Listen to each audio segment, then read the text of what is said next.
Hello students, तो कैसी चल रही है बच्चा लोग आपकी तैयारी। आई होप आप अपना सारा फोकस सिर्फ और सिर्फ रीनीट 2026 की प्रिपरेशन में लगा रहे होंगे और आप अपना एक भी मिनट इधर उधर फालतू वेस्ट नहीं कर रहे होंगे। देखो भाई, हमने आपकी इसी प्रिपरेशन को बूस्ट करने के लिए एक गेस्ट पेपर की सीरीज निकाली थी जिसमें हमने आपको केमिस्ट्री, फिजिक्स, बायो तीनों के बहुत बेहतर, बढ़िया, प्यारे क्वेश्चंस करवाए जिससे आपका कॉन्फिडेंस भी थोड़ा थोड़ा बूस्ट होने लगा होगा, है ना। तो भाई, अब इसी गेस्ट पेपर सीरीज में आज हम गेस्ट पेपर 7 पे पहुंच चुके हैं। भाई आई होप आपने 6 के 6 सारे गेस्ट पेपर अच्छी तरीके से अटेम्प्ट किए होंगे और मुझे उनके कमेंट सेक्शन में ये भी बताया होगा कि आपका कितना स्कोर बना है और रीनीट में आप लोग अपने आप को कितने स्कोर पे देखते हो। ठीक है, तो सेम काम आपको इस गेस्ट पेपर के लिए भी करना है। सबसे पहले आपको एक कमेंट सेक्शन में चीज बतानी है कि आपका ये वाला गेस्ट पेपर सॉल्व करके कितना आपका स्कोर बना है और साथ में रीनीट का आपका क्या टारगेट है केमिस्ट्री सेक्शन के लिए। अब देखिए, थोड़ा सा फ्लोस एक्सप्लेन कर देती हूँ। हमारे पास जब भी क्वेश्चन आएगा, यहाँ पर पहले हम क्वेश्चन देखेंगे, उसको सॉल्व करेंगे, उसका अप्रोच जानेंगे, फिर ये डिस्कस करेंगे कि किस तरीके से इस क्वेश्चन पे टाइम बचाया जा सकता था और ये क्वेश्चन आपको रीनीट में कितना दिखने का चांस है। ठीक है बच्चा, इसका मतलब हमें क्वेश्चन तो सॉल्व करना है, साथ में उसका एनालिसिस भी करना है और जिस भी टॉपिक से वो रिलेटेड है उस टॉपिक को पूरी तरीके से कंप्लीट करके आगे अगले क्वेश्चन पे बढ़ जाना। ठीक है भाई, क्लियर होती है। चलिए, so without wasting further time let's get started with the first question. क्या कहता है बच्चा आपसे पहला question, match compound in list 1 and their name in list 2। आपके पास एक लिस्ट 1 और लिस्ट 2 दे रखी है, मैच द फॉलोइंग वाला क्वेश्चन है और आप देख पा रहे हो कि ये जो आपके पास कंपाउंड है इनके क्या दे रखे हैं, कॉमन नेमिंग। तो भाई इस बार भी कॉमन नेमिंग से क्वेश्चन आया था, तो प्लीज आप कॉमन नेमिंग को छोड़ के मत जाइएगा, क्वेश्चन देखने को मिल सकता है। क्लियर होती है बच्चा लोग आपको इतनी बातें। चलिए अब देखो, इस क्वेश्चन में टाइम कैसे बचाया जा सकता था। आपको पता है CH3C double bond O C6H5, ये मेरे को लगता है कि छोटे से छोटे बच्चे को पता होगा बच्चा लोग कि this is your ketone. Ketone में एक CH3 और एक C6H5, इसको हम किस नाम से जानते हैं, एसीटोफिनॉन के नाम से जानते हैं। इनफैक्ट जो आयुपेक है उसने इसका कॉमन नेम को भी क्या एक्सेप्ट कर लिया, आयुपेक नेम की तरह एक्सेप्ट कर लिया है। तो मतलब थर्ड का तो क्या होने वाला है, बी। तो थर्ड का बी कहाँ पे, दो ऑप्शन में। अब देखिए, आपको एक और बात पता है कि अगर आपके कीटोन में दोनों साइड बेंजीन रिंग लगा होता है तो इसको हम किस नाम से जानते हैं बच्चा, बेंजोफिनॉन के नाम से जानते हैं। किस नाम से, बेंजोफिनॉन। तो फोर्थ का सी, फोर्थ का सी, चलो अभी तक सही चल रहा है। अब अगर मैं पहले वाले कंपाउंड की बात करूं तो this is nothing but your acrolein. ये क्या है बचा, एक्रोलिन। और सेकंड कंपाउंड क्या है बचा आपके पास, this is nothing but your proton aldehyde. Is that clear. इस तरीके से आपके पास थर्ड ऑप्शन है, करेक्ट ऑप्शन आ जाएगा। तो एक ये मॉडरेट लेवल का सवाल है भाई, जिस भी बच्चे ने आयुपेक नेम करके सिर्फ चला गया तो उसके लिए थोड़ा सा हार्ड लेवल क्वेश्चन हो जाएगा, जस्ट बिकॉज आपके पास ऑप्शन एलिमिनेशन से ये क्वेश्चन नहीं जा सकता। ठीक है बच्चा लोग, चल फर्दर मूव करते हैं अगले क्वेश्चन पे। क्या कहता है आपसे कह रहा है CH3C double bond OCl with excess of CH3 MgBr followed by hydrolysis. This is nothing but written as followed by hydrolysis gives major product as। अब आपको हाइड्रोलिसिस रिएक्शन करानी है और मेजर प्रोडक्ट बताना है। अब देखो, हमारे पास जब 2000 कौन सा 25 वाला जो पेपर हुआ था बच्चा, उसमें एक कंट्रोवर्शियल क्वेश्चन था ग्रिग्नार्ड रिएजेंट से, इसीलिए हम हर बार हर एक गेस्ट पेपर में ग्रिग्नार्ड रिएजेंट को जरूर सॉल्व करते हैं ताकि हम बार बार कभी भी कंफ्यूज ना हो सके। ठीक है, अब इसके पास क्या है भाई, this is your CH3C double bond OCl। इसमें आपने एक्सेस ऑफ ग्रिग्नार्ड रिएजेंट डाल दिया, मतलब आपने CH3 MgBr डाला है, मतलब आपके पास यहाँ पर पॉजिटिव यहाँ पर नेगेटिव। अब आपको ऑलरेडी पता है जब भी कार्बोनिल ग्रुप आएगा तो एक साइड नेगेटिवली चार्ज और दूसरी साइड पॉजिटिवली चार्ज होगा। अगर ध्यान से देखा जाए तो it will going to attack on this carbon, ये आपका खुल जाएगा बॉन्ड। फिर ये जो डबल बॉन्ड है ये वापस से रीगेन होगा और Cl एक गुड लिविंग ग्रुप की तरह बाहर निकल जाएगा। Cl एक गुड लिविंग ग्रुप की तरह बच्चा कहाँ चला जाएगा, बाहर निकल जाएगा। तो यहाँ पर क्या बन जाएगा, CH3C double bond O CH3। अब देखो ये जो आपका काम हुआ है ना, ये और किस किस कंपाउंड में होता है तो ध्यान से देखेंगे, CH3O एस्टर अगर आपके पास कोई प्रेजेंट होता है तो उसमें भी सेम काम किया जाता है। अगर आपके पास एनहाइड्राइड ग्रुप प्रेजेंट होता है तो उसमें भी आप ये सेम काम करते हो। या फिर आपके पास कोई अमाइड ग्रुप प्रेजेंट होता है तो उसमें भी आप ये सेम काम करते हो। Is that clear? तो इन सब में बच्चा आपका सेम काम होता है, ध्यान रखिएगा, जैसे आपके पास हलाइड में होता है। ठीक है, चल अगले स्टेप पे। अभी भी आपके पास कार्बोनिल कार्बन प्रेजेंट है, मतलब CH3 MgBr अभी भी अटैक कर सकता है। तो again it will going to carry negative carbon. अब ये आपके पास क्या है, नॉर्मल CH3 CH3 और CH3 बन चुका है O नेगेटिव। अब जैसे ही नेगेटिव चार्ज को देखा किसने, Mg ने, उसने जाके वहां पर अपना पॉजिटिव चार्ज का बॉन्ड बनाना शुरू कर दिया।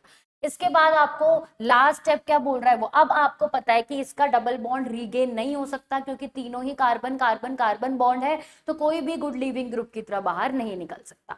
इसका मतलब जो आपका ये टर्शरी अल्कोहल है बच्चा, यही आपका करेक्ट ऑप्शन हो जाएगा। कैसे? क्योंकि आप यहाँ पर क्या करवाने वाले हो, हाइड्रोलिसिस। तो इसका मतलब H3O पॉजिटिव डाल दिया। अब हम हमेशा हाइड्रोलिसिस में अज्यूम करके चलते हैं एक चीज, क्या अज्यूम करते हैं कि ये किस तरीके से टूटेगा, H+ और OH- में। ऐसा कभी भी होता नहीं है क्योंकि ये एक बहुत वीक इलेक्ट्रोलाइट है। अगर पानी ऐसे टूटने लग गया तो हम तो सारा एसिड ही पीते रह जाएंगे। Is that clear? तो इसका मतलब OH पे क्या चला जाएगा हमारा, O नेगेटिव पे क्या जाएगा, H पॉजिटिव, और MgBr पे कौन चला जाएगा, OH। Is that clear? तो आपके पास क्या बन जाएगा, CH3COH CH3CH3। Is that clear? तो this will be your major product. यही आपका क्या निकल के आ जाएगा भाई, major product, and this is nothing but your tertiary alcohol. तो आपका करेक्ट ऑप्शन कौन सा हो गया बच्चा, आपका fourth option is your correct option. ये एक अगेन मॉडरेट लेवल सवाल है, this is also moderate level सवाल। उसके लिए टफ हो जाएगा जिसने एक ही बारी में ग्रिग्नार्ड रिएजेंट का अटैक करवाया और फिर वो आगे बढ़ गया। Is that clear? हो जाएगा बच्चा लोग। चलिए फर्दर मूव करते हैं अगले क्वेश्चन पे। क्या कहता है आपसे, given below are the two statement, दो स्टेटमेंट दे रखी है आपके पास। क्या कहता है, on addition of catalyst the rate of chemical reaction increases. बिल्कुल ठीक बात है भाई, जैसे ही आप किसी में भी कैटलिस्ट डाल देते हो तो उसका रेट ऑफ रिएक्शन क्या होता है, बढ़ जाता है। Addition of catalyst gives an alternate part to the reaction with higher activation energy. देखो अगर यहां तक स्टेटमेंट होती तो ये स्टेटमेंट बिल्कुल ठीक थी, इसने बोल दिया विद हायर एक्टिवेशन एनर्जी, नहीं, वो कैसा देता है बच्चा, लोअर एक्टिवेशन एनर्जी। क्योंकि हमें पता है जो EA है that is very much directly proportional to the rate. अगर EA हाई होगा तो रेट ऑटोमेटिकली क्या हो जाएगा, कम। और हम पहले ही बोल चुके हैं कि रेट तो इंक्रीज होगा, अगर रेट इंक्रीज होगा तो ऑब्वियस सी बात है EA कैसा होना चाहिए, डिक्रीज होना चाहिए। इसका मतलब ये स्टेटमेंट क्या हो गई बच्चा, फॉल्स स्टेटमेंट। क्लियर होती है आपको इतनी बातें? तो स्टेटमेंट 1 मतलब assertion is true but reason is false, मतलब second option is your correct option. तो ये भी आपका एक इजी लेवल सवाल है, डायरेक्ट आप इसको देख के कर सकते थे। हाँ वही वाली बात है कि अगर आप जल्दीबाजी में यहाँ पर आधा स्टेटमेंट पढ़ के इसको ट्रू कराए तो फिर आपके लिए एक बड़ी दिक्कत है, वरना इस सवाल में ज्यादा कुछ पूछा नहीं गया था।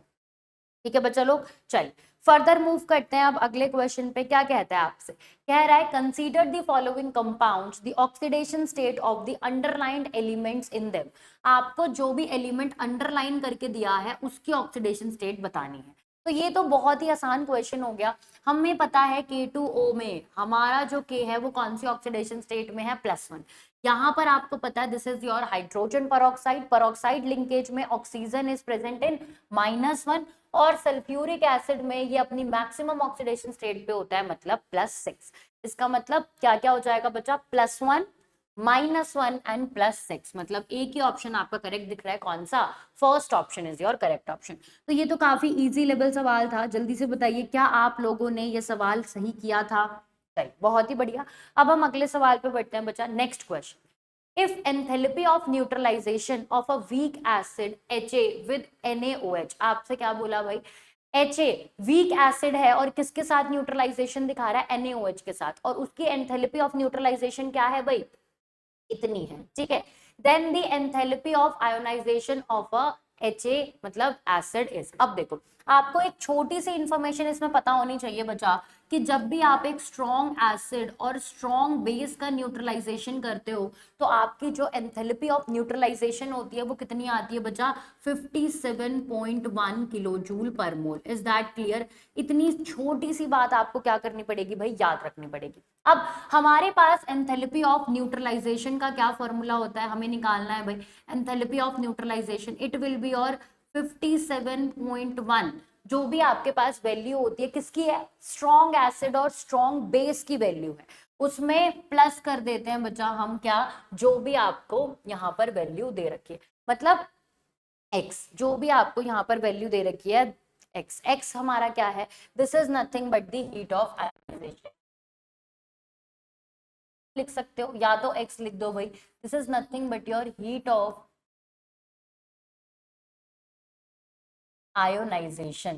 ठीक है बच्चा, तो यही तो पूछा है हमसे, एंथैल्पी ऑफ आयोनाइजेशन पूछा है, तो इसका मतलब एंथैल्पी ऑफ न्यूट्रलाइजेशन कितनी है बच्चा, -49.86, ये प्लस में चला जाएगा 57.1 और आपकी यहाँ पर क्या निकल के आ जाएगी, हमारी हीट ऑफ आयोनाइजेशन। तो कुछ करना भी नहीं था इसमें, सिर्फ और सिर्फ आपको डायरेक्ट फॉर्मूला लगाना है, बस इसको सॉल्व कर दो, कितना आ जाएगा बच्चा आपके पास 3104.7, कितना आ गया बच्चा आपके पास, it will be your positive value of 7.24, मतलब फोर्थ ऑप्शन आपका क्या है, करेक्ट ऑप्शन। क्लियर है इतनी बातें? तो इतनी छोटी सी इंफॉर्मेशन पता होनी चाहिए थी, बाकी क्वेश्चन आपसे हो जाता।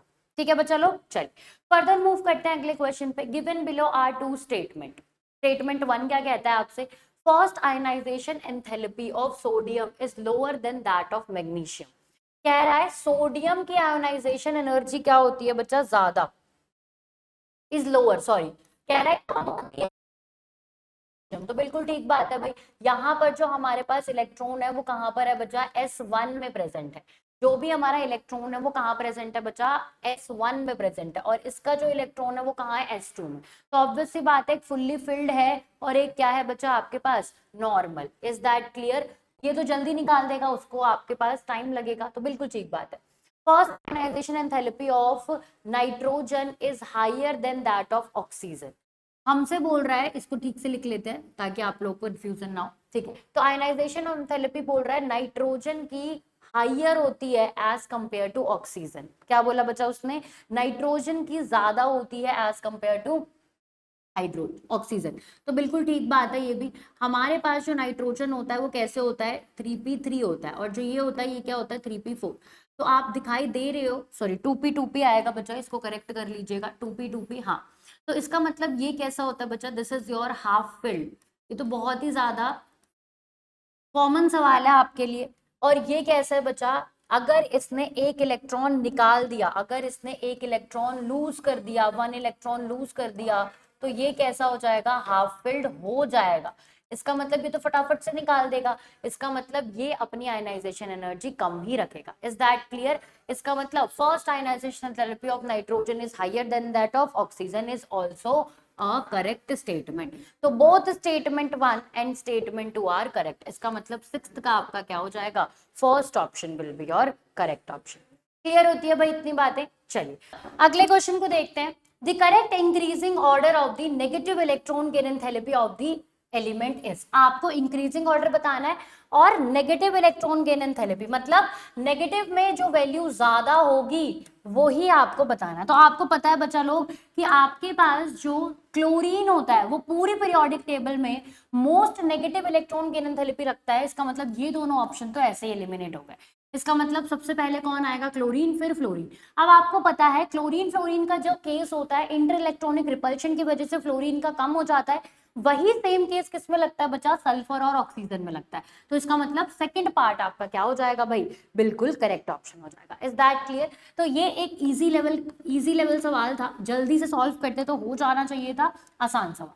ठीक है बच्चा लोग, चल फर्दर मूव करते हैं अगले क्वेश्चन पे, क्या कहता है, the highest electrical conductivity among the following aqueous solution is of, highest electrical conductivity बतानी है। अब देखो आपके पास ये सब कैसा है भाई, आपके पास सेम मोलारिटी में प्रेजेंट है, ध्यान से देखा जाए तो ये सब आपके पास सेम मोलारिटी में प्रेजेंट है। इसका मतलब आपको सिर्फ और सिर्फ इनकी क्या बतानी है, एसिडिक स्ट्रेंथ, वो भी कैसे कंपेयर करोगे, with the help of stronger conjugate base. ठीक है, तो ध्यान से देखते हैं फ्लोरो एसिटिक एसिड, तो आपको पता है बच्चा आपके पास अगर यहाँ पर फ्लोरीन लगा है तो इसका जो कॉन्जुगेट बेस होगा वो थोड़ा सा स्टेबलाइज हो जाएगा।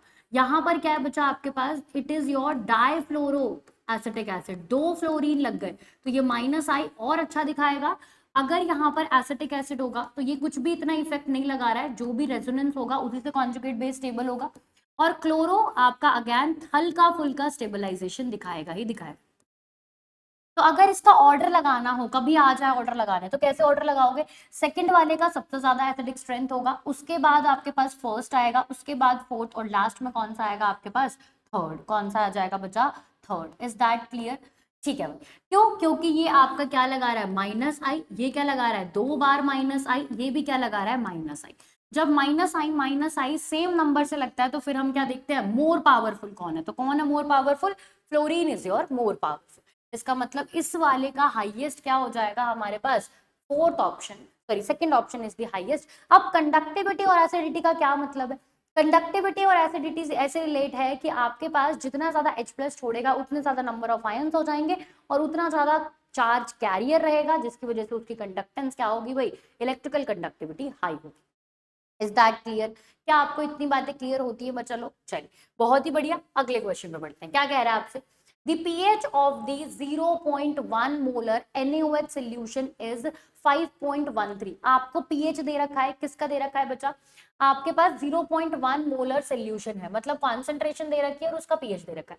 The dissociation constant of NH4OH, आपके पास NH4OH विल बी, अब देखो आपके पास NH4OH का डिसोसिएशन कांस्टेंट पूछ रहा है, मतलब आपको Kb की वैल्यू बतानी है उसको, सही बात है। तो जब भी आपके पास NH4Cl है, मतलब ये किससे मिलके बना होगा बच्चा, it is present with strong acid HCl मान लो, और वीक बेस NH4OH है ना, वीक बेस। तो कौन सा फॉर्मूला लगता है बच्चा, पीएच का, पीएच का फॉर्मूला लगता है pH is equals to 7। Weak कौन सा वाला फॉर्मूला लगाना आपको, वीक बेस है और strong acid. Is that clear? तो माइनस कर दोगे half PKb minus log C। अब आपको C क्या है, कॉन्सेंट्रेशन आपकी C गिवन है, आपको कितना गिवन है बच्चा, 0.1 गिवन है, पीएच गिवन है आपको कितना गिवन है, 5.13 गिवन। बस आपको वैल्यू पुट करनी है, आपका काम हो जाएगा। अब देखो 0.1 is nothing but log 10 raise to the power -1, तो log 10 कितना होता है, 1, माइनस आगे आ जाएगा तो कितना हो जाएगा, +1। तो क्या हो जाएगा बच्चा, यहाँ पर हो जाएगा 7 माइनस हाफ PKb, और ये हो जाएगा आपके पास +1। Is that clear? क्या आपको इतनी बातें समझ में आ रही हैं बच्चा लोग? चलिए बहुत ही बढ़िया। अब देखो, अच्छा मैंने एक चीज मिस कर दी, सॉरी एक चीज, हाफ, ठीक है, तो डिवाइडेड बाय 2, मतलब ये कितना हो जाएगा बच्चा, 0.5 हो जाएगा।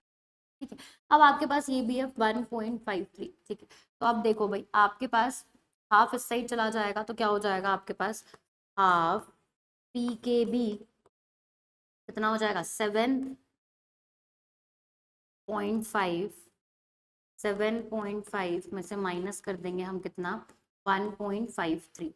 तो कितना आ जाएगा बच्चा आपके पास, डायरेक्टली मल्टीप्लाई डिवाइड कर दो इसको, इट विल बी योर 2.37। ठीक है भाई, इतना आपके पास आ जाएगा। ठीक है चलो, अब PKb की वैल्यू कितनी हो जाएगी, it will be your 2.37 multiply by 2, 2.37 multiply by 2 that is your 4.74। ठीक है भाई, तो अब Kb की वैल्यू क्या हो जाएगी, it will be your 10 raise to the power -4.74। क्या आपके पास कोई ऐसा आंसर है, बिल्कुल। कौन सा है भाई आपके पास, it is nothing but your fourth option. तो ये भी आपका एक मॉडरेट लेवल सवाल था, बस इतना पहचानना था कि किस एसिड और किस बेस से मिलके ये आपके पास बना है। क्लियर है भाई इतनी बातें? चल, अगर ये बात क्लियर है तो फटाफट से अब हम अगले क्वेश्चन की तरफ बढ़ते हैं। Next question, question number 10, Which of the following is not a Lewis base? तो Lewis base कौन होता है बच्चा आपके पास, that has a tendency to donate electron।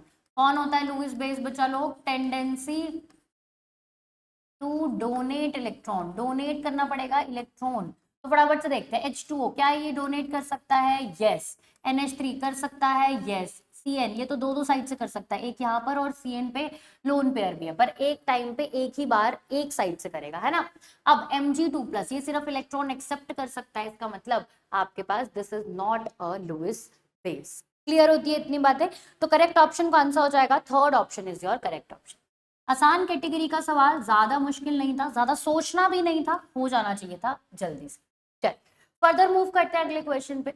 Given below are the two statement, higher the value of Henry's law constant lower is the solubility of the gas. बिल्कुल ठीक बात है बच्चा, जो आपके पास सॉल्युबिलिटी ऑफ गैस होती है, सॉल्युबिलिटी ऑफ गैस होती है, that is very much inversely proportional to KH। लेकिन जो KH होता है that is very much directly proportional to temperature, है ना। हम यही तो बोलते हैं कि अगर हम टेम्परेचर बढ़ाएंगे तो हमारी सॉल्युबिलिटी क्या हो जाती है? कम हो जाती है। यही तो बोलते हैं हम, यही तो बोलते हैं बच्चा लोग। चलिए कैसे होगा बच्चा? हायर द सॉल्युबिलिटी, सही बात है, ये तो बिल्कुल सही स्टेटमेंट होगी। The KH value of both N2 and O2 increases with increase of temperature. बिल्कुल ठीक बात है, KH किसी का भी हो, टेम्परेचर इंक्रीज करने पे इंक्रीज होगा और फिर उसकी सॉल्युबिलिटी क्या होगी? डिक्रीज। इसीलिए हम बोलते हैं कि जो एक्वेटिक लाइफ होती है वो कोल्ड वाटर में मोर मोर मोर क्या रहती है? Better as compare to hot water. सही बात है ना। तो इसका मतलब both first and second statement are correct, मतलब फर्स्ट ऑप्शन आपका क्या है? Correct option. 11th का first option is your correct option. ठीक बात है बच्चा लोग। चलिए फर्दर मूव करते हैं अगले क्वेश्चन पे। Which one of the following electrolyte has the same value of van't Hoff factor as that of Cl2 if all are 100% ionized. तो अगर इसमें हम तोड़े तो ये कैसे टूटेगा बच्चा? It will be your C2+ Ca2+ and 2Cl negative. तो इसका मतलब I की वैल्यू कितनी हो गई बच्चा? इसमें 3।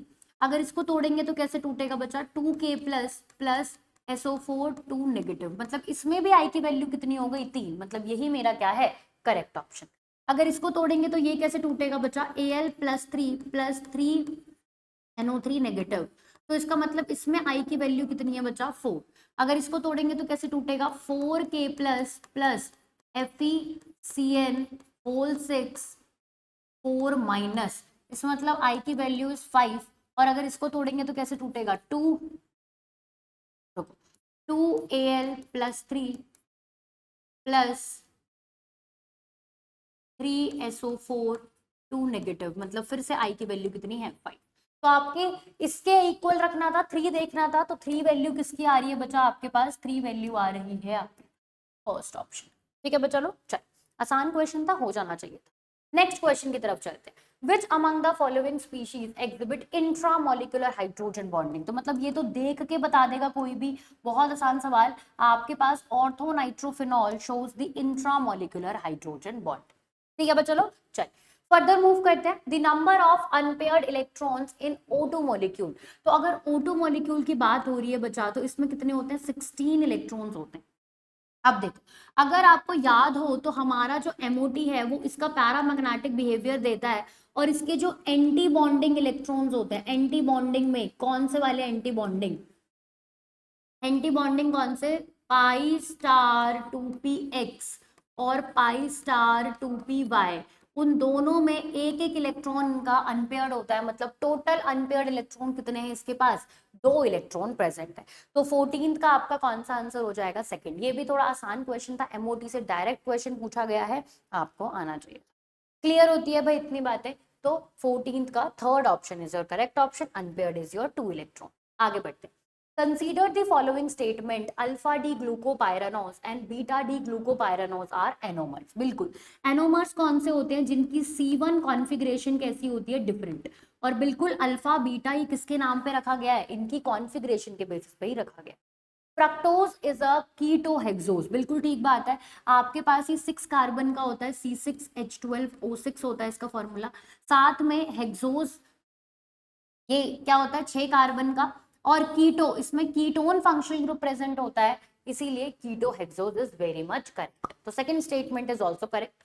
Fructose does not reduce tolerance, ये गलत बात है बच्चा। जो ग्लूकोज होता है, जो आपके पास फ्रक्टोज होता है, ये सब आपके टॉलरेंस रिएजेंट और फेलिंग्स को टॉलन स्पेलिंग्स को रिड्यूस करता है। कौन रिड्यूस नहीं करता है? सुक्रोज रिड्यूस नहीं करता है। ठीक है, तो इसका मतलब करेक्ट स्टेटमेंट बतानी थी बच्चा लोग, आपको करेक्ट स्टेटमेंट बतानी थी। इसका मतलब आपके पास कौन कौन सी करेक्ट हो जाएगी? फर्स्ट एंड सेकंड, मतलब फर्स्ट ऑप्शन आपके पास करेक्ट ऑप्शन हो जाएगा। क्लियर होती है इतनी बातें? चलिए फर्दर मूव करते हैं अगले क्वेश्चन पे। कमाल का क्वेश्चन लग रहा है, एक बार सॉल्व करते हैं। सबसे पहले आपने दे रखा है CH3 CH2 CN, इसको यहाँ बनाते हैं ताकि अच्छे से हम कर पाए। CH3 CH2 CN, ठीक है भाई। अब इसमें क्या कर दिया आपने? फर्स्ट में डाला है आपने एक CH3 MgBr और सेकंड में डाला है बच्चा आपने इसकी हाइड्रोलिसिस कर दी, मतलब एक बारी रिएक्शन होगी, है ना? ये तो बोलना चाह रहा है। तो देखो कैसे होता है, आपको पता है यहाँ पर होगा नेगेटिव, यहाँ पर होगा positive. Negative will going to attack on this, ये आ जाएगा यहाँ पर N पे। फिर उसके बाद क्या होगा बच्चा आपके पास? It will going to cleave both the bonds, और ये क्या बना लेगा आपके पास? कुछ इस तरीके से CH2C डबल बॉन्ड हो, कीटोन बन के तैयार हो जाएगा। तो this is nothing but your A, ये आपका A बन चुका है। ठीक है भाई। अब A में आपने क्या डाला बचा? A में आपने डाल दिया है फर्स्ट लिथियम एल्यूमिनियम हाइड्राइड और सेकंड आपने डाला है H2O। इसका मतलब ये क्या बनाएगा? CH3 CH2 CHOH और ये बना देगा CH3। तो बी आपका आ चुका है सेकेंडरी अल्कोहल। क्लियर होती है इतनी बातें? ठीक। अब आपके पास नेक्स्ट उसने क्या डाल दिया? It is your Br2 in the presence of KOH। तो this is nothing but your iodoform जैसा ब्रोमोफॉर्म रिएक्शन। तो ये जो CH3 है ये निकल जाएगा CHBr3 बन के निकल जाएगा, और साथ में ये जो है ये कार्बोक्सिलेट का आयन बना लेता है। क्या होगा? CH3 CH2 COO नेगेटिव और K क्या आ जाएगा? पॉजिटिव। तो आपको C पूछा गया था, ये एज इट इज आपको दे रखा है बच्चा, तो this will be your C। Clear है? आसान क्वेश्चन हो सकता था, बहुत ही ज्यादा सीधा सीधा क्वेश्चन था। आपसे पूछ क्या रहा है? प्रोडक्ट A और C पूछ रहा है। तो प्रोडक्ट A क्या है बच्चा आपके पास? कीटोन, मतलब थर्ड पार्ट आपका क्या होना चाहिए? Correct option. थर्ड पार्ट क्या होना चाहिए बच्चा लोग? आपके पास एक करेक्ट ऑप्शन होना चाहिए। चल फर्दर मूव करते हैं अगले क्वेश्चन पे। Major product of the electrolysis of aqueous solution of sodium butanoate. तो सोडियम ब्यूटेनोएट क्या है बच्चा? दिस इज योर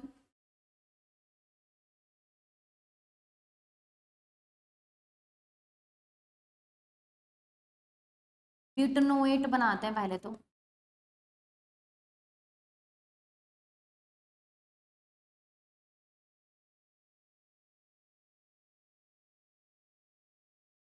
तो ब्यूटेनोएट से आपका क्या बन जाएगा बच्चा? ब्यूटेनोइक एसिड बन जाएगा। सही बात है। ब्यूटेनोएट से क्या बनेगा बच्चा? ब्यूटेनोइक एसिड बन जाएगा। ब्यूटेनोइक एसिड के बाद आप लोग क्या करोगे बच्चा? इसको Na पॉजिटिव जो है, अब ये इलेक्ट्रोलिसिस करा रहा है, मतलब H2O की प्रेजेंस में कोल बेस इलेक्ट्रोलिसिस करा रहा है, तो CO2 तो बाहर निकल जाएगा। जो भी आपके पास R ग्रुप होता है वो क्या हो जाता है? डबल हो जाता है, मतलब CH3 CH2 CH2 CH2 CH2 CH3 बन जाएगा, मतलब this will be your N hexane. सही बात है।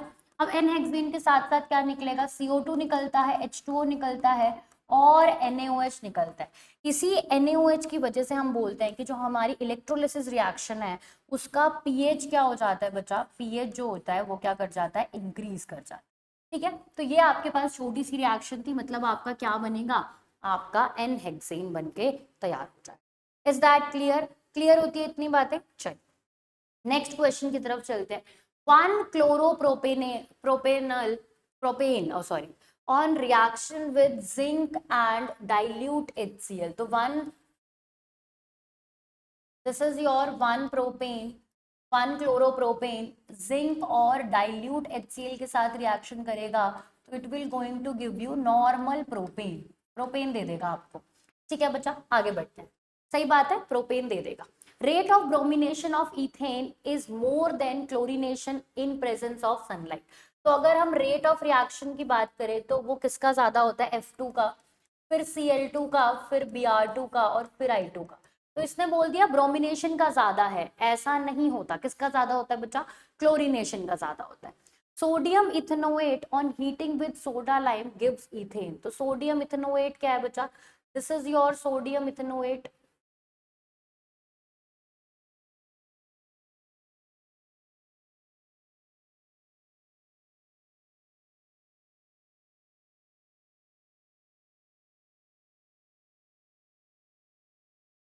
This is your sodium ethanoate. तो सोडियम इथेनोएट जब आपके पास NaOH और CaO सोडा लाइम डिकार्बोक्सिलेशन करेगा, यही तो बोल रहा है, तो क्या बन जाएगा बच्चा, CH4 बनेगा और CO2 बाहर निकल जाएगा, Na के साथ अटैच होके एक मस्त सा स्टेबल सॉल्ट बनाएगा, दैट इज योर Na2CO3। मतलब इथीन नहीं देगा बच्चा, मीथेन देगा। तो only A is your correct option. इसका मतलब फर्स्ट ऑप्शन आपका क्या है, करेक्ट ऑप्शन। करेक्ट स्टेटमेंट कौन सा बचा, फर्स्ट ऑप्शन ही आपका करेक्ट स्टेटमेंट। ठीक बात है। चलिए फर्दर मूव करते हैं अगले क्वेश्चन में। क्या कहता है आपसे, आपसे पूछ रहा है मुझे बता दीजिए इसकी एसिडिक स्ट्रेंथ कैसे निकाली जाएगी। तो ध्यान से देखेंगे भाई, इन तीनों को हम क्या करेंगे भाई, बाहर निकाल देंगे और फिर देखेंगे यहाँ पर नेगेटिव चार्ज कौन ज्यादा स्टेबलाइज रख सकता है। तो ध्यान से देखेंगे भाई, ये प्रोवाइड कर रहा है -M, ये प्रोवाइड कर रहा है -I, ये प्रोवाइड कर रहा है +M। तो आपको पता है एसिडिटी किसके इक्वल है बच्चा, it is equal to the stability of conjugate base. किसके इक्वल है बच्चा, स्टेबिलिटी ऑफ कॉन्जुगेट बेस। और स्टेबिलिटी ऑफ कॉन्जुगेट बेस है आपका -M, -H और -I के डायरेक्टली प्रोपोर्शनल।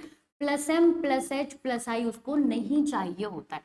तो हमें क्या नहीं चाहिए, हमें प्लस वाला ग्रुप नहीं चाहिए। तो 4 वाला तो सबसे लास्ट में होगा, वेरी मच एविडेंट। माइनस वाला मिल जाए, माइनस में भी M को मोर प्रायोरिटी देंगे तो आपका सेकंड वाला क्या हो जाएगा, ज्यादा। उसके बाद क्या हो जाएगा, थर्ड, और फिर फर्स्ट, और लास्ट में तो आपका फोर्थ है। तो ये एक मॉडरेट लेवल का सवाल है। और अगर आप रीनीट के लिए प्रिपेयर कर रहे हो तो एसिडिटी बेसिडिटी का क्वेश्चन आप एक्सपेक्ट करके चल सकते हो कि आपको देखने को मिलेगा ही मिलेगा। ठीक है बच्चा लोग, हो जाएगा। चलिए फर्दर मूव करते हैं अब अगले क्वेश्चन पे। क्या कहता है आपसे, कह रहा है amount of heat released when a 1 mole of aqueous HCl is neutralized by 1 mole of aqueous caustic soda। caustic soda is nothing but your NaOH। क्या है बच्चा, NaOH। तो एक स्ट्रॉन्ग एसिड और एक स्ट्रॉन्ग बेस जब न्यूट्रलाइज होता है तो उसमें -किलोजूल एनर्जी रिलीज होती है। तो बिल्कुल ठीक बात है, रिलीज बोल दिया और इतनी वैल्यू दे रखी है। This statement is very much correct. Heat evolved upon neutralization of 1 mole of monobasic acid and 1 mole of monoacidic base is always, नहीं भाई, सिर्फ और सिर्फ किसके केस में होता है, strong acid and strong base. Always बोल दिया, मतलब this statement is very much incorrect. इसका मतलब first statement is correct, assertion is true and reason is false. मतलब आपका क्या हो गया भाई, second option is your correct option. कर सकते थे ऐसा सवाल। तो ये आपका एक मॉडरेट लेवल सवाल है। स्टेटमेंट बेस्ड जब भी आ जाता है तो आपकी डिफिकल्टी लेवल को थोड़ा सा बढ़ा देता है। चलिए फर्दर मूव करते हैं। विच of the following is the strongest base. तो बेसिक एसिडिटी सबसे आपसे क्वेश्चन आना चाहिए। अगर स्ट्रॉन्गेस्ट बेस की बात करें तो कैसे चेक किया जाता है, टेंडेंसी टू डोनेट इलेक्ट्रॉन। क्या करते हैं बच्चा, टेंडेंसी टू डोनेट इलेक्ट्रॉन। मतलब सबसे पहले देखते हो आप इसका टाइप ऑफ लोन पेयर। बहुत बार मैंने आपको ये डिटेल में बताया, एक और बार बता देती हूँ।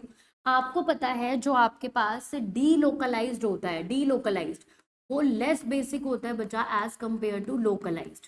सही बात है। उसके बाद हम चेक करते हैं इसकी हाइब्रिडाइजेशन। क्या चेक करते हैं बच्चा, हाइब्रिडाइजेशन। हाइब्रिडाइजेशन में हम ये देखते हैं कि जो हमारा sp है वो लेस बेसिक होगा as compare to sp2 as compare to sp3। और थर्ड हम चेक करते हैं बच्चा इसका इलेक्ट्रॉनिक इफेक्ट। क्या चेक करते हैं बच्चा, इलेक्ट्रॉनिक इफेक्ट। अब इलेक्ट्रॉनिक इफेक्ट में आपको पता है अगर आपके पास +M +H और +I आ जाएगा तो इट विल बी और मोर बेसिक, -M -H और -I आएगा तो it will be less basic. देखते हैं अब यहाँ पर ध्यान से देखो, it is very much delocalised, it is also very much delocalised, it is also very much delocalised. But ये कैसा है, दिस इज लोकलाइज्ड। तो यहीं पे बात खत्म हो गई। फोर्थ ऑप्शन यहाँ पर क्या है, करेक्ट ऑप्शन। ठीक बात है बच्चा लोग, कर सकते थे इस क्वेश्चन को, आसानी से कर सकते थे। चलिए फर्दर मूव करते हैं अगले क्वेश्चन पे। Consider the following reaction. आपको एक पूरा रिएक्शन दे रखा है, आपको प्रोडक्ट ए और बी बताना है। तो जल्दी से देखो भाई, NaNO2 HCl, this is nothing but your diazotization reaction. आराम से क्वेश्चन को देखो, उसके बाद सॉल्व किया करो। डाईअज़ोटाइजेशन रिएक्शन है आपके पास, तो क्या हो जाएगा बच्चा, it will going to form you the diazonium salt, N2 positive Cl negative आपका बन जाएगा। अब आपने यहाँ पर डाल दिया है, ये क्या है बच्चा आपके पास, इथेनॉल। इथेनॉल डाइजोनियम सॉल्ट का N2 उड़ा देता है और इसको बेंजीन में कन्वर्ट कर देता है। अगर यहाँ पर H2 होता तो फिनॉल बन जाता। तो इसका मतलब हमारा first option, A product is your diazonium and B product is your benzene. First option क्या हो जाएगा? Correct option. तो ये एक आसान लेवल सवाल था बच्चा। लास्ट वाला पेपर हमने थोड़ा सा टफ सॉल्व किया था, जिसका कट ऑफ फिर भी मैंने आपको ज्यादा ही रख के बताया था, इसीलिए इस सवाल ये वाला जो पेपर है इसका कैटेगरी थोड़ा सा मैं डिक्रीज करना चाह रही हूँ, ठीक है। तो इसका मतलब फर्स्ट ऑप्शन आपका क्या है? Correct option. चल फर्दर मूव करते हैं। The correct order of increasing field strength. Increasing field strength बतानी है आपको, तो कैसे होगा? HCN है, OH है, NCH है और CN। तो फर्स्ट ऑप्शन ही आपका करेक्ट है भाई, ये बिल्कुल सही फील्ड स्ट्रेंथ दे रखी है आपको। इसको सीधा सीधा याद कर लो भाई कि कौन सा स्ट्रॉन्ग फील्ड होता है, कौन सा वीक फील्ड होता है, पर्टिकुलर आपको एक सीरीज दे रखी है, इसको नॉर्मली याद कर लीजिए। चलिए फर्दर मूव करते हैं। The solution is prepared by adding 0.2 mole of a solute to 18 gram of water. आपको number of moles of solute दे रखा है और आपको गिवन मास ऑफ सॉल्वेंट दे रखा है। पूछ रहा है mole fraction of solute, XB की वैल्यू तो क्या होती है? NB divided by NB plus NA, यही तो होती है। तो सबसे पहले देखते हैं NB कितना है? 0.2। ये भी कितना है? 0.2। अब जो Na होता है बचा, that is nothing but your WA divided by MA। तो कितना हो जाएगा बचा? ये होगा आपका 18 दे रखा है और वाटर का MA भी कितना होता है? 18। तो इट विल बी और 1। तो कितना हो जाएगा? 0.2 डिवाइडेड बाय, क्लियर है इतनी बातें? तो ये कट रहा है भाई सीधा सीधा किससे? 6 से। 1/6 आपका कितना क्या आ जाएगा? Mole fraction. तो मतलब फर्स्ट ऑप्शन आपका क्या है? Correct option. Is that clear? आसान सवाल। आगे बढ़ते हैं अगले क्वेश्चन पे। 2Ki plus I2 plus 22HNO3 gives to 2HIO3 plus 2KiO3 plus 22NO2 and 10H2. If 3 moles of Ki and 2 moles of I2 are reacted with excess of HNO3, मतलब ये तो एक्सेस में, इसकी कॉन्सेंट्रेशन से मुझे कोई मतलब नहीं। Volume of NO2 gas evolve, आपको NO2 निकालना है। देखो जब भी आपको दो की इंफॉर्मेशन दे रखी होती है, जब भी आपको दो की इंफॉर्मेशन दे रखी होती है और एक की निकालनी होती है, तो ऐसे क्वेश्चन किससे बिलोंग करते हैं बच्चा? This question belongs to limiting reagent.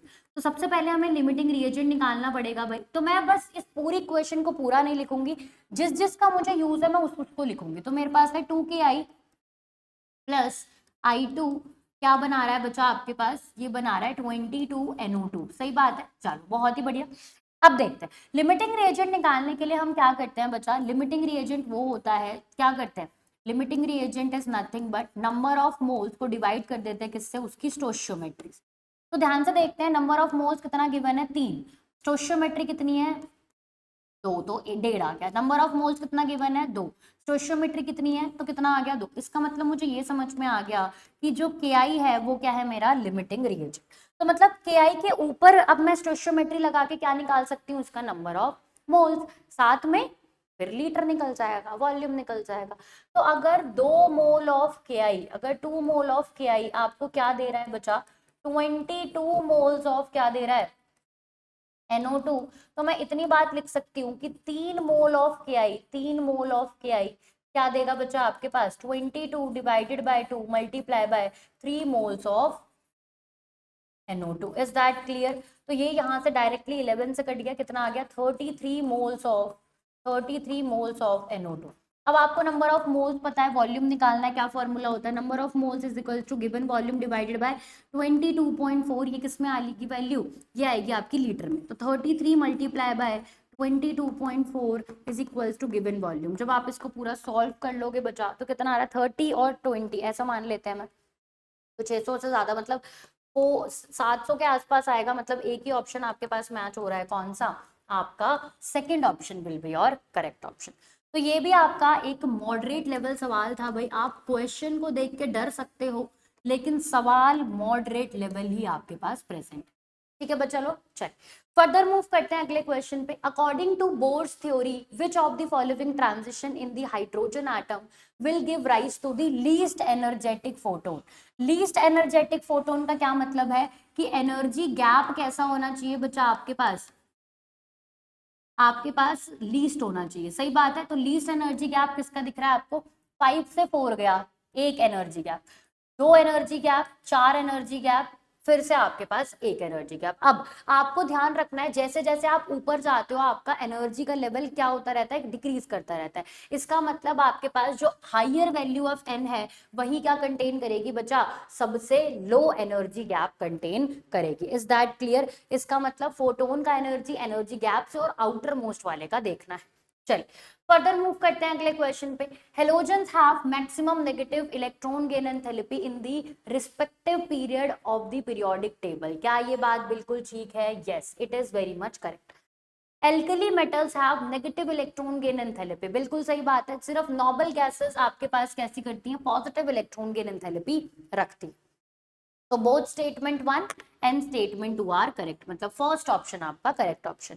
ठीक है बच्चा लोग, चलिए फर्दर मूव करते हैं अगले क्वेश्चन पे। The oxide which can not be act as reducing agent.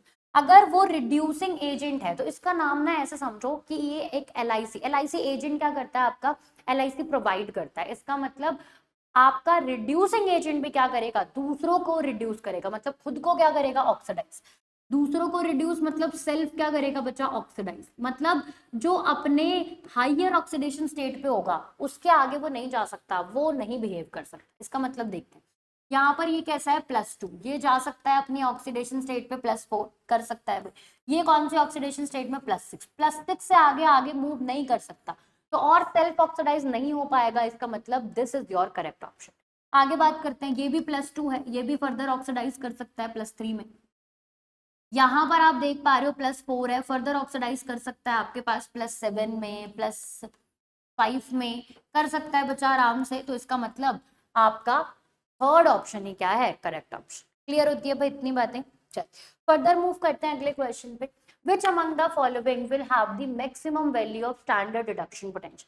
बिल्कुल डेटाबेस क्वेश्चन है। कोबाल्ट 3+ आपके पास फटाफट से भाग के क्या करता है भाई, कोबाल्ट 2+ में रिएक्ट करता है। चलो फर्दर मूव करते हैं। Next, which of the following is isobutyl. तो आइसो ग्रुप लिखते हैं पहले, तो सबसे पहले आइसो ग्रुप लिखेंगे तो this is your iso group. Butyl है तो एक कार्बन और एक्स्ट्रा होगा, तो दिस इज योर आइसोब्यूटाइल। कहां पर दिखाई दे रहा है बच्चा आपको, सेकंड ऑप्शन दिखाई दे रहा है, मतलब सेकंड ऑप्शन आपका करेक्ट ऑप्शन हो सकता है। ठीक है, तो 30 का सेकंड। फर्दर मूव करते हैं। The number of CH bond involved in hyperconjugation, तो जितने भी नंबर ऑफ अल्फा हाइड्रोजन होंगे वही नंबर ऑफ CH बॉन्ड होंगे बच्चा लोग आपके पास। तो वही देख लेते हैं भाई, आपके पास यहाँ पर कितना है CH3, ये भी कितना है CH3, ये कितना है बच्चा आपके पास 2, और ये भी कितना है बच्चा आपके पास 2, मतलब 3 3 6 और 2 2 4, मतलब 10 आपके पास प्रेजेंट है। तो फर्स्ट ऑप्शन आपका क्या हो जाएगा बच्चा लोग, करेक्ट ऑप्शन।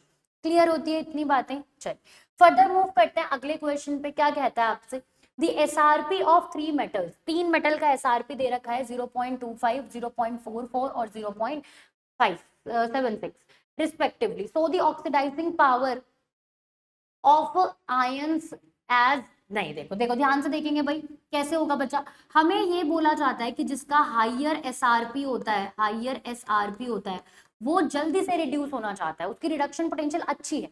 अगर वो खुद रिड्यूस होगा तो दूसरों को क्या करेगा, ऑक्सीडाइज, मतलब वो एक गुड ऑक्सीडाइजिंग एजेंट होता है, गुड ऑक्सीडाइजिंग एजेंट। तो अगर इसका आरपी देखा जाए तो सबसे ज्यादा है ना, इसका आरपी देखा जाए तो सबसे ज्यादा है। इसका मतलब ऑक्सीडाइजिंग पावर कैसे डिफाइन होगी यहाँ पर, A2 पॉजिटिव की सबसे ज्यादा, फिर B2 पॉजिटिव, फिर C2 पॉजिटिव। इसका मतलब this statement is very much wrong. ये स्टेटमेंट क्या है बच्चा आपके पास, वेरी मच रॉन्ग स्टेटमेंट। आगे बढ़ते हैं। Higher the SRP of the metal lower its oxidizing power, ये स्टेटमेंट भी गलत है, अभी लिखा है मैंने। उसकी ऑक्सीडाइजिंग पावर क्या होगी, अच्छी होगी, ज्यादा होगी। तो both A and R false. ठीक है भाई, तो ये एक मॉडरेट लेवल का सवाल है, आपको कंफ्यूज कर सकता था फर्स्ट ऑप्शन में, पर वही वाली बात है, अगर आपने अच्छे से पढ़ा है एसआरपी और एसओपी का कंसेप्ट तो आपको ये क्वेश्चन आसान लगेगा।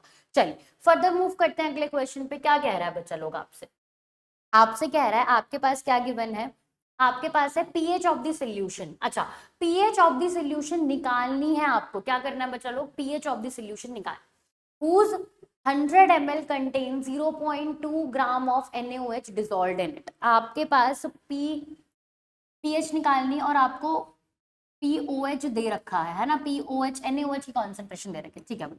चलो भाई, हो सकता है, बिल्कुल बहुत ही आसानी से हो सकता है। तो सबसे पहले आप क्या करोगे, यहाँ पर से POH निकाल लोगे।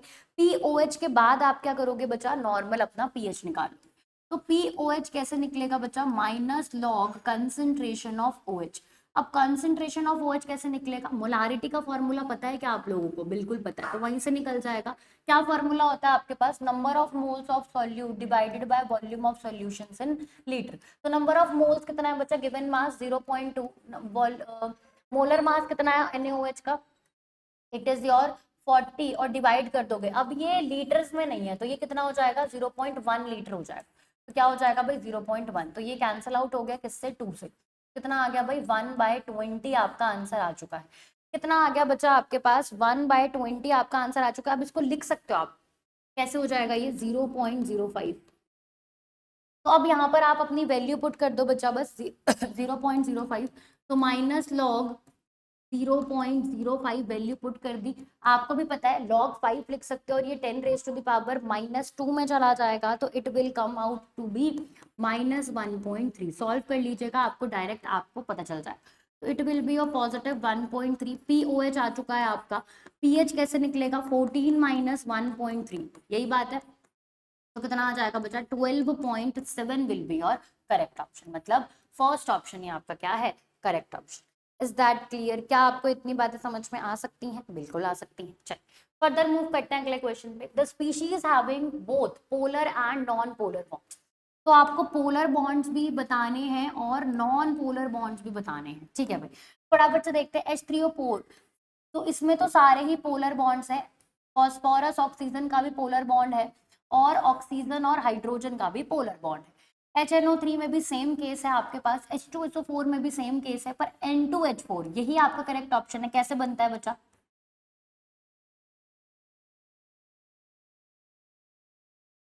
इस तरीके से आपके पास N2H4 प्रेजेंट होता है। तो अच्छा सॉरी, मैंने गलत बॉन्ड बना दिया भाई, लास्ट वाला bond was very very very long. तो N2H4 इस तरीके से प्रेजेंट होता है। तो आप देख पा रहे हो ना, ये वाले जो बॉन्ड्स हैं आपके पास, these bonds are polar bonds, ये पोलर बॉन्ड्स हैं आपके पास। और ये NN वाला जो है बच्चा, ये NN वाला जो है, ये क्या है, non polar bond. This is your non polar bond. मैं लिख देती हूँ आपके लिए, ताकि आप अच्छे से इसको एनालाइज कर पाए, ठीक है बच्चा लोग। चलिए फर्दर मूव करते हैं अगले क्वेश्चन पे। क्या कहता है आपसे, the carbohydrates are stored in animal body as glycogen. बिल्कुल सही बात है। हम इसी को किस नाम से जानते हैं, ग्लाइकोजन को एनिमल स्टार्च के नाम से जानते हैं, एनिमल स्टार्च के नाम से जानते हैं। Cellulose occurs exclusively in plants. बिल्कुल सही बात है भाई, सेल वॉल में आपके सेलुलोज होती है। And consist of only beta D glucose. बिल्कुल ठीक बात है भाई, बीटा डी ग्लूकोज प्रेजेंट रहता है। ठीक बात है भाई, दोनों स्टेटमेंट बिल्कुल करेक्ट है बच्चा लोग। तो both statement 1 and statement 2 are correct, मतलब third option is your correct option. ठीक बात है बच्चा। चल फर्दर मूव करते हैं अगले क्वेश्चन पे। क्या कहता है आपसे, ये एक बढ़िया क्वेश्चन है, बहुत ही बढ़िया क्वेश्चन। क्या कहता है, major product form in the given reaction. आपको दे रखा है HI और एक्सेस में दे रखा है, मतलब क्लीवेज ऑफ HI। अब आपको पता है यहाँ से भी टूटेगा, यहाँ से भी टूटेगा, तो दोनों तरफ से टूट जाएगा। एक्सेस ऑफ HI है, तो ये क्या बनाएगा, CH3I, साथ में बना देगा CH3I, इस तरीके से। तो आपका करेक्ट ऑप्शन कौन सा है, second option is your correct option. एक्सेस नहीं पढ़ोगे तो आप ये वाला ऑप्शन करेक्ट करके आ जाओगे, जो कि आपका गलत हो जाएगा। इज दैट क्लियर, क्लियर होती है बच्चा लोग आपको इतनी बातें, हो सकता है, बिल्कुल हो सकता है। चलिए फर्दर मूव करते हैं अगले question. The correct order of the boiling point of the given compound is. आपको बॉइलिंग पॉइंट ऑर्डर बताना है गिवन कंपाउंड का। तो आपको पता है बच्चा लोग कि जो बॉइलिंग पॉइंट है वो किस तरीके से डिपेंड करता है। Boiling point is directly proportional to molecular weight, सही बात है। And it is inversely proportional to branching, किस तरीके से, inversely proportional to branching. Clear है भाई इतनी बातें, इस तरीके से आप काम कर सकते हो। चलिए बहुत ही बढ़िया। तो देखते हैं 2,2 डाइमिथाइल प्रोपेन, 5 कार्बन है इसके पास। पेंटेन 5 कार्बन है। 2 मिथाइल ब्यूटेन 5 कार्बन। मतलब मॉलिक्यूलर वेट वाला तो इसमें फंडा लगेगा नहीं भाई, बिल्कुल नहीं लगेगा मॉलिक्यूलर वेट वाला फंडा। Just give me a minute, एक बार मैं चार्जर कनेक्ट कर दूं, वरना हमारा लैपटॉप ऑफ हो जाएगा। चल तो अब आपके पास क्या है भाई, 5 5 5 प्रेजेंट, ठीक है। अब आपको क्या देखना है, ब्रांचिंग। आप देख पा रहे हो 2,2 डाइमिथाइल, ज्यादा ब्रांचिंग है तो आपका कम हो जाएगा। पेंटेन कोई ब्रांचिंग नहीं है, ज्यादा होगा, 2 मिथाइल एक ब्रांचिंग मिडल में रहेगा, तो सबसे ज्यादा पेंटेन, फिर 2 मिथाइल और फिर लास्ट में कौन सा हो जाएगा, dimethyl propane. Is that clear बच्चा लोग? चलिए फटाफट से आगे बढ़ते हैं अगले क्वेश्चन पे। 1.6 kilogram oxygen gas expand as STP isobarically. ठीक है बच्चा, आइसोबारिकली आपके पास एक्सपैंड किया गया है to occupy 4 times of its original volume, 4 times original volume, मतलब डेल्टा वी तो मुझे दे रखा है कितना है भाई, 3v है, 4 minus v that is your 3v। The work done by the system, तो आपको पता है बच्चा लोग वर्क डन का क्या फॉर्मूला है, माइनस pdv, सही बात है। अब आपको एसटीपी बोल दिया तो हम प्रेशर को 1 बार लेके चलते हैं, 1 atm भी ले सकते हो, ज्यादा फर्क नहीं पड़ेगा, पर 1 बार ले लेते हैं बच्चा लोग। तो कैसे हो जाएगा बच्चा, अब आपको नॉर्मल वैल्यू पुट करनी है, क्या हो जाएगा भाई, -1 और ये कितनी है 3v। अब आपको बस वॉल्यूम निकालना है, तो कैसे निकालोगे बच्चा, -3v, वॉल्यूम निकाल के बस इसको पुट करना है अब आपको। ठीक बात है भाई, तो वॉल्यूम कैसे निकाल सकते हो भाई, आपको एक चीज गिवन है 1.6 किलो ऑक्सीजन, तो आप निकाल सकते हो नंबर ऑफ मोल्स निकालो, उसको आप एसटीपी कंडीशन में 22.4 से मल्टीप्लाई कर दो, आपका नंबर ऑफ आ जाएगा क्या, आपका वॉल्यूम। तो नंबर ऑफ मोल्स के 2 फॉर्मूले होते हैं बच्चा आपके पास, given mass divided by molar mass, और एक होता है गिवन वॉल्यूम डिवाइडेड बाय 22.4। सही बात है, ये हो जाएगा आपके पास, लीटर में काम चल रहा है यहाँ पर, ध्यान रखिएगा। ठीक, चलो तो देखते हैं आपके पास गिवन मास कितना है, 1.6 kg है, तो कैसे लिखेंगे, 1.6 multiply by 10⁻³ multiply by molar mass of oxygen 32 हो जाएगा, is equals to given volume divided by 22.4।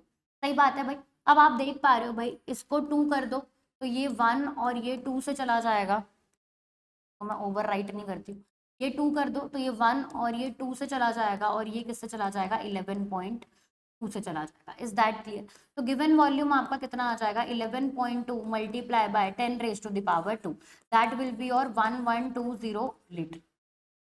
सही बात है, 1120 लीटर आपका आ चुका है। अब आपको क्या करना है, इस लीटर को यहाँ पुट कर दो, तो कितना आ जाएगा, -1120, दैट विल बी और -3360। अब ये आपका जो वर्क डन आया है बच्चा लोग, ये किस में आया बच्चा, बार पर लीटर में आया, किसमें आया भाई, बार पर लीटर, और आपको वैल्यू किस में दे रखी है, किलो कैलोरीज में दे रखी है। तो आपको इतनी बात पता है कि 1 bar is equals to 100 joules. सही बात है, 1 bar is equals to 100 joules, या फिर क्या लिख सकते हैं, 0.1 किलो जूल। सही बात है, क्या लिख सकते हैं बच्चा, 0.1 किलो जूल। तो इसको अगर मैं यहाँ पर कैलकुलेट करूँ तो मेरा वर्क डन कितने में आ जाएगा, -336 किलो जूल पर लीटर। सही बात है, इस तरीके से मेरा आ चुका है। अब आपको पता है कि आपके पास कैलोरी और किलो जूल का भी क्या होता है भाई, रिलेशन होता है। क्या रिलेशन है, 1 calorie is equals to 1.46 joule. सही बात है, तो अब इसको बस मुझे किससे डिवाइड करना है, 1.614 से डिवाइड कर देना है। तो डिवाइड कर दो बच्चा, कितना आंसर आ जाएगा, मान लो ये 4 है और ये आपके पास 300 है, तो it will be coming out as a 80, मतलब 81.1 किलो कैलोरीज में आपका आंसर आ जाएगा। मतलब सेकेंड ऑप्शन आपका क्या है बच्चा लोग, करेक्ट ऑप्शन। सेकेंड ऑप्शन आपका बिल्कुल करेक्ट ऑप्शन। क्लियर होती है भाई इतनी बातें, क्या आपको इतनी बातें क्लियर हैं? चलिए फटाफट से आगे बढ़ते हैं, अब अगले क्वेश्चन की तरफ बढ़ते हैं। Which of the following has the highest melting point? अब पूरे पीरियोडिक टेबल में ये तो सबको पता होगा भाई कि टंगस्टन जो है वो हाईएस्ट क्या रखता है, मेल्टिंग पॉइंट, तभी तो हम बल्ब्स जो बनाते हैं वो भी टंगस्टन के मटेरियल के होते हैं। चलिए अगले क्वेश्चन पे बढ़ते हैं। Pulsar effect of NHCO CH3 group is less than the NH2 when both are attached to benzene ring। बिल्कुल सही बात है, क्योंकि जो NH ग्रुप है बच्चा, इसका जो लोन पेयर है it is very much involve in resonance, जिसकी वजह से उसका प्लसार ग्रुप क्या है, कम हो गया है। तो this statement is correct. The lone pair of electrons on nitrogen in case of NH3 is less available for delocalization as compare to NH2। ये स्टेटमेंट भी बिल्कुल ठीक, and reason is very much a correct explanation for, reason is very much a correct explanation for assertion. मतलब second option आपका क्या है, correct option. चलिए further move करते हैं अगले क्वेश्चन की तरफ। क्या बोल रहा है बच्चा आपसे, hybridization of cobalt in CONH3 whole thrice is DsP2। बिल्कुल ठीक बात है बच्चा, NH3+3 स्टेट में स्ट्रॉन्ग फील्ड डीकन की तरह एक्ट करेगा, पेयरिंग करवा देगा, और फिर आपको पता ही है पेयरिंग करवा देगा तो आपके पास इनर ऑर्बिटल खाली है, मतलब DsP2 आराम से बना सकता है। Cobalt is a diamagnetic complex, बिल्कुल ठीक बात है बच्चा लोग, पेयरिंग करवा दी मतलब सारे इलेक्ट्रॉन्स पेयर्ड फॉर्म में है, तो ये क्या हो जाएगा, बिल्कुल डायामैग्नेटिक हो जाएगा, ज्यादा सॉल्व करने की भी जरूरत नहीं है। तो both statement 1 and statement 2 are correct, very much correct statement. Clear होती है भाई, इतनी बातें आसान था, कुछ ज्यादा करने की जरूरत नहीं है। पेयरिंग हो जाएगी, आपके पास जो भी इलेक्ट्रॉन है 6 इलेक्ट्रॉन वो सब आपके पेयर्ड फॉर्म में है, कोई भी अनपेयर्ड नहीं है, मतलब डायामैग्नेटिक इन नेचर है। आगे बढ़ते हैं, next question, consider the given compound in which carbon atom marked as ABCD the probability of attack of electrophile is maximum at। आपके पास इलेक्ट्रोफाइल जो है वो मैक्सिमम अटैक कहां पर करेगा, ये पूछ रहा है आपसे, है ना। देखो, तो मैक्सिमम अटैक वहां पर होगा जहां पर आपके पास वो इलेक्ट्रोफाइल कैसा रह पाए भाई, स्टेबल रह पाए। और आप देख पा रहे हो कि ये जो दो पोजीशन है यही सबसे ज्यादा क्या है भाई, रेजोनेंस स्टेबलाइज्ड, रेजोनेंस स्टेबलाइज्ड है बच्चा लोग। और इसी रेजोनेंस स्टेबलाइजेशन के कारण सबसे ज्यादा अटैक वो कहां पर करेगा, ए और डी में करेगा। तो ये आपका एक हार्ड लेवल सवाल है बच्चा, दिस क्वेश्चन बिलोंग्स टू, देखने में आसान लग रहा है पर ये प्रिडिक्ट करना कि यहाँ पर सबसे ज्यादा रेजोनेंस है, क्योंकि यहाँ पर कॉन्जुगेशन से भी ज्यादा आपको क्या दिखाई दे रही है, बैक बॉन्डिंग का केस दिखाई दे रहा है, ठीक है भाई। तो सबसे ज्यादा वहीं पे स्टेबलाइज वो करेगा। क्लियर होती है इतनी बातें। चल फर्दर मूव करते हैं अगले क्वेश्चन पे, क्या है बच्चा लोग आपके पास, COH और Br2 FeBr3 की फॉर्म में। तो ये तो नॉर्मली आपके पास इलेक्ट्रोफिलिक सब्स्टिट्यूशन रिएक्शन है, दिस इज योर -M, तो मेटा डायरेक्टिंग है, मेटा पोजीशन पे Br लगा देगा, इसका मतलब आपके पास कौन सा ऑप्शन करेक्ट है, third option is your correct option. बहुत आसान सवाल था, पूरे पेपर को बैलेंस करने के लिए एक आसान सवाल, बहुत ही बेहतरीन। चलिए आगे बढ़ते हैं नेक्स्ट क्वेश्चन की तरफ, क्या कह रहा है, mass of product B formed from 0 order decomposition of A. ठीक है, आपसे पूछा है, रेट कांस्टेंट दे रखी है बच्चा आपको और 10 मिनट में पूछा गया है, ठीक है भाई। कैसे होगा बच्चा, ध्यान से देखेंगे, आपको पता है कि एक ही formula AT is equals to A0 minus KT, सही बात है। अब आपसे पूछा है B का, मतलब आपको पता है कि इनिशियली इसकी कंसंट्रेशन क्या होगी, A0, जब वो यूज हुआ तो क्या हो गया, A0 माइनस एक्स, और ये क्या हो जाएगा, AX प्रोड्यूस हो जाएगा। अब यहाँ पर जो T की वैल्यू है वो कितनी है बच्चा, 10 मिनट है। आपको X की वैल्यू फाइंड आउट करनी है, आपको X की वैल्यू फाइंड आउट करनी है। तो AT क्या हो जाएगा बच्चा, A0 माइनस एक्स, और A0 क्या है बच्चा, A0 ही है, ऑब्वियस सी बात है, और KT ही रहेगा। तो A0 से A0 तो कैंसल आउट हो रहा है, मतलब minus S equals to minus KT, minus से माइनस। अब K की वैल्यू डाल दो बच्चा, कितनी है आपके पास, 10 raise to the power -4 multiply by, आपके पास यहाँ पर क्या दे रखा है बच्चा, 10 मिनट्स, मतलब आपका काम सारा सेकंड्स में हो रहा है, तो मल्टीप्लाई करना पड़ेगा 10 मल्टीप्लाई बाय 6।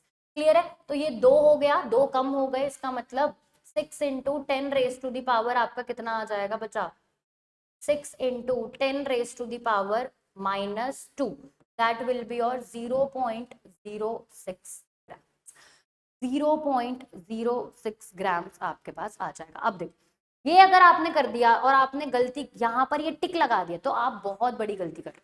ये जो होती है बच्चा, ये क्या होती है, इसकी कॉन्सेंट्रेशन होती है, क्या होती है बच्चा आपके पास, कॉन्सेंट्रेशन। तो ये जो मेरा निकला है ना, ये किसमें निकला है, मोल पर लीटर, ये मोलारिटी निकली है मेरे पास। मुझे क्या निकालना है, मुझे निकालना है इसके नंबर ऑफ मोल्स। क्या निकालना है बच्चा, अब number of moles, number of moles के बाद मुझे क्या निकालना है, इसका मास निकालना है, ध्यान से आपको करना पड़ेगा। तो ये आप किस में है भाई, 1 लीटर में है, तो जो मोलारिटी है वही उसका क्या हो जाएगा, नंबर ऑफ मोल्स हो जाएगा। इसका मतलब मैं यहाँ पर डायरेक्ट फॉर्मूला लगा सकती हूँ किसका, given mass upon molar mass का। तो 0.06 is your W multiply by molar मास, आपको दे रखा है कितना है भाई, 40, तो बस अब मल्टीप्लाई कर दो और कितना आंसर आ जाएगा आपके पास, 2.4 ग्राम। अगर आप इसको टिक कराते ना तो आप बहुत बड़ी गलती कर देते। अब आपका आंसर बिल्कुल करेक्ट है, that is your first option. तो यहाँ पर ऑप्शन की वजह से इस सवाल को बस हम हार्ड कैटेगरी में डाल रहे हैं कि जल्दीबाजी में होंगे, हमारा केमिस्ट्री सेक्शन खत्म होने वाला होगा, तो हम 0.06 को ही क्या मान लेंगे उसका मास, और फोर्थ ऑप्शन करेक्ट कराएंगे। ठीक है भाई, सिर्फ यही गलती हो सकती है। चलो भाई अगले क्वेश्चन पे बढ़ते हैं बच्चा। The measurement of the electron position is associated with the uncertainty in momentum. सही बात है भाई, बिल्कुल सही बात है। Which is equals to 18 into 10 raised to the power minus 25 the certainty in electron valence। अच्छा, आपको डेल्टा पी गिवन है, डेल्टा पी कितना है बच्चा आपके पास, it is 18 into 10 raised to the power minus 25। सही बात है, आपसे पूछा है कि इलेक्ट्रॉन की वेलोसिटी में जो अनसर्टेनिटी है वो बता दो, तो आपसे क्या पूछा है, डेल्टा वी पूछा है। तो बहुत ही आसान सवाल हो गया। डेल्टा पी किसके इक्वल होता है, एम डेल्टा वी। बिल्कुल सही बात है भाई, तो डेल्टा वी किसके इक्वल हो जाएगा, डेल्टा पी बाय एम। अब वैल्यू पुट कर देते हैं थोड़ा सा, क्या हो जाएगा भाई, 18 multiply by 10 raise to the power minus 25, और एम की वैल्यू भी आपको दे रखी है, कितनी है बच्चा, 9 into 10 raise to the power minus 31। ये तो डायरेक्टली कट रहा है, कितना हो जाएगा 2 into 10 raise to the power 31, और ये कितना हो जाएगा बच्चा। अब देखो ध्यान रखना, आपके पास ये किलोग्राम में और ये ग्राम में है, तो इसका मतलब आपको यहाँ पर 10 रेज टू द पावर +3 भी करना था। मतलब मैं इसको डायरेक्टली ऐसा कर देती हूँ कि -28 ले लेती हूँ। तो आप देख पा रहे हो आप कितना आंसर आ जाएगा, 2 into 10 raise to the power 3। कुछ दे रखा है ऐसा, हाँ जी बिल्कुल दे रखा है, फोर्थ ऑप्शन। तो देखो इसमें भी आपको 10 रेज टू द पावर 6 का कुछ कुछ दे रखा है, लेकिन आपको ध्यान रखना है कि ऊपर वाले डिजिट आपकी ग्राम्स में है, तो नीचे वाली भी किसमें होगी, ग्राम्स में। तो आसान सवाल लग रहा था, पर यूनिट कन्वर्जन से मार्क्स खा जाते हो। और देख रहे हो जो गलत ऑप्शन है ना, वो फर्स्ट ऑप्शन नहीं है, कितना तेज है भाई। इसका मतलब आपसे ये क्वेश्चन भी थोड़ा इजी से उठ के मॉडरेट तक पहुंच जाता है। ठीक है बच्चा लोग, तो यहाँ पर हमारे पूरे 45 क्वेश्चन कंप्लीटली खत्म होते हैं। आई होप आपको इसको करने में बहुत मजा आया होगा। दो काम आपको करने हैं वीडियो खत्म होने से पहले, कि आपको पहला अपना इस गेस्ट पेपर का स्कोर कमेंट सेक्शन में बताना है, उसके बाद मैं इंडिविजुअली सबको इसका सेफ स्कोर बता दूंगी। साथ में आपको अपना रीनीट टारगेट मैनिफेस्ट करते रहना है, तो वो भी कमेंट सेक्शन में मेंशन करके प्लीज आना। साथ में ये बताइए कि इस गेस्ट पेपर सीरीज से आपको कितनी हेल्प मिल रही है। Thank you so much for joining this session students, thank you so much, thank you बच्चा लोग।